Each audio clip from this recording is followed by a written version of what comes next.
आज के इस विश्लेषण में हम सीधे चलते हैं भारत के इस हिस्से में जिसे सच में साम्राज्यों का दिल कहा जा सकता है, यानी उत्तर प्रदेश। एक ऐसी जगह जहां का इतिहास सिर्फ पुराना ही नहीं बल्कि बेहद प्रभावशाली रहा है। तो चलिए बिना किसी देरी के इस गौरवशाली इतिहास के सफर पर चलते हैं। अब सबसे पहला सवाल जो दिमाग में आता है, आखिर क्यों यूपी हमेशा से भारत का सेंटर ऑफ पावर रहा है? इसका सीधा सा कारण है गंगा और यमुना नदियों के बीच का वो बेहद उपजाऊ दुआब क्षेत्र। प्राचीन ग्रंथों से लेकर मॉडर्न पॉलिटिक्स तक जिसने भी इस रिसोर्स से भरे एरिया को कंट्रोल किया, समझ लीजिए उसी के हाथ में पूरे नॉर्थ इंडिया की चाबी आ गई।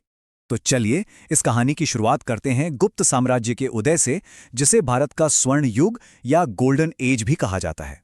इस पावर सेंटर का एक बहुत सॉलिड प्रूफ हमें हमारे प्राचीन ग्रंथों में मिलता है। विष्णु पुराण का एक बड़ा ही फेमस श्लोक है, अनुगंगा प्रयागम मागधा गुप्ताश्च भोक्षन्ति। इसका मतलब यह है कि शुरुआती गुप्त राजाओं का जो बेस था वो एक्चुअली मॉडर्न ईस्टर्न यूपी में, खास तौर पर प्रयाग के आसपास था। यहीं से उन्होंने अपना पूरा विशाल एम्पायर बिल्ड करना शुरू किया। इलाहाबाद पिलर इंस्क्रिप्शन को ही देख लीजिए, वहां समुद्रगुप्त की जीत की पूरी कहानी लिखी है।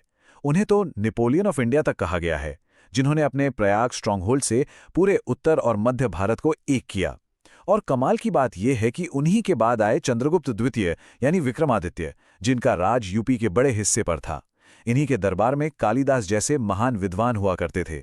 अब आगे बढ़ते हैं और बात करते हैं पावर के नए सेंटर की, कन्नौज और राजा हर्षवर्धन। गैंजेटिक प्लेन्स पर किसका कंट्रोल होगा, इसके लिए लगातार बड़े एम्पायर्स के बीच टक्कर होती रही। टाइमलाइन देखिए, 320 BCE में चंद्रगुप्त मौर्य आए, जिन्होंने मगध से शुरुआत की और काशी होते हुए पूरे नॉर्थ इंडिया को एक किया। फिर उनके बाद अशोक महान ने वाराणसी के सारनाथ में अपना फेमस स्तूप बनवाया। फिर 100 CE में कुषाण्स, 350 में गुप्ताज और 650 CE के आसपास गुर्जर प्रतिहार्स, जिन्होंने न सिर्फ कन्नौज पर लंबा राज किया बल्कि अरब इन्वेजन्स को भी कड़ी टक्कर दी। लेकिन इन सबके बीच राजा हर्षवर्धन का दौर सबसे खास था। 590 से 647 CEE के बीच उनका साम्राज्य पूरे इंडो गैंजेटिक प्लेन में फैल गया। उन्हें नॉर्थ इंडिया का आखिरी बड़ा हिंदू राजा माना जाता है। उनके टाइम में उत्तर भारत का दिल पूरी तरह से कन्नौज शिफ्ट हो चुका था, जो आर्ट्स, एजुकेशन और ट्रेड का सबसे बड़ा हब बन गया था। फिर वक्त बदला और हम एंटर करते हैं मध्यकाल में, सल्तनत और मुगल काल। धीरे धीरे यूपी का कंट्रोल दिल्ली सल्तनत के पास चला गया और सत्ता का ट्रांसफर कितनी तेजी से हो रहा था ये देखिए। 1206 में मामलुक, 1290 में खिलजी, 1320 में तुगलक, 1414 में सैयद और 1451 में लोदी। एक के बाद एक लगातार 5 इस्लामिक डायनेस्टीज ने यहां अपना राज स्थापित किया। 320 ये सिर्फ एक रैंडम नंबर नहीं है। दिल्ली सल्तनत ने लगातार 320 सालों तक यूपी के अलग अलग हिस्सों पर रूल किया। लेकिन हाँ, ऐसा नहीं था कि कोई रेजिस्टेंस नहीं था। 11वीं सदी में श्रावस्ती के राजा सुहेल देव जैसे लोकल किंग्स भी हुए, जिन्होंने बड़े आक्रमणों को हराया और जबरदस्त टक्कर दी। और फिर आए मुगल। शुरुआत में बाबर और हुमायूं ने अर्ली मुगल एम्पायर को अपनी राजधानी आगरा से चलाया, पर सम्राट अकबर ने थोड़ा अलग सोचा। उन्होंने न सिर्फ आगरा को मजबूत किया बल्कि एक बिल्कुल नया और भव्य शहर बसाया, फतेहपुर सीकरी, और वहां से अपना विशाल प्रशासन चलाया।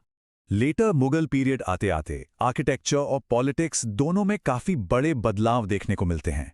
एक तरफ शाहजहां थे, जिन्होंने आगरा में ताजमहल जैसा आर्किटेक्चरल मास्टरपीस बनवाया, और दूसरी तरफ उनके बाद आए औरंगजेब, जिनका दौर मंदिरों के विध्वंस और रिलीजियस कॉन्फ्लिक्ट्स के लिए चर्चा में रहा। एकदम न्यूट्रल होकर देखें तो ये दौर कल्चरल हाइट्स और डीप सोशल टेंशन दोनों का ही गवाह था। इसी बीच मुगल डोमिनेंस के बीच कुछ वक्त के लिए पावर शिफ्ट हुई सूर्यवंश और मराठाओं के पास।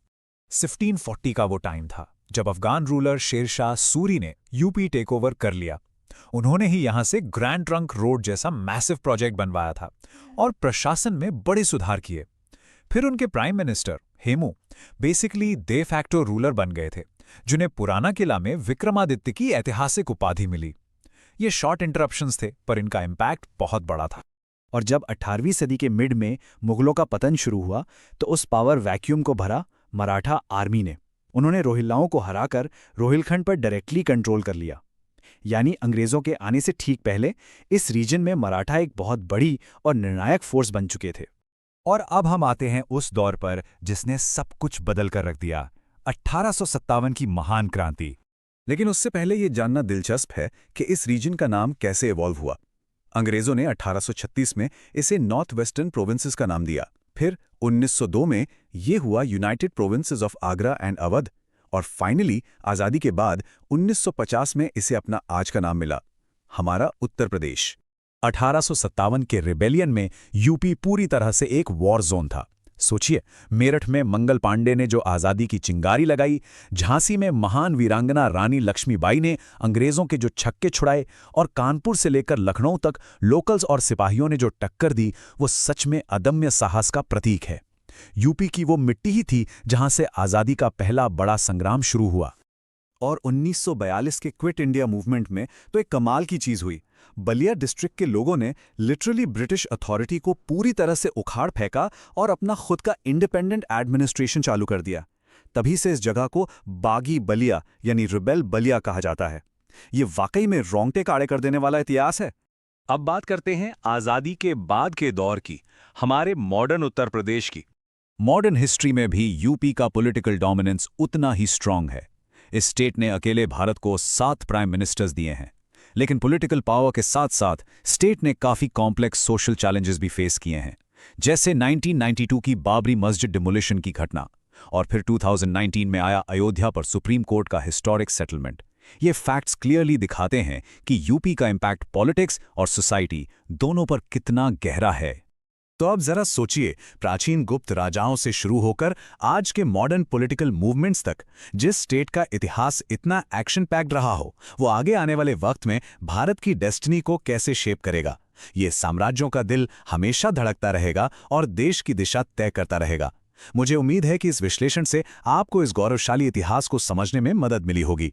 यहां तक साथ बने रहने के लिए बहुत बहुत धन्यवाद।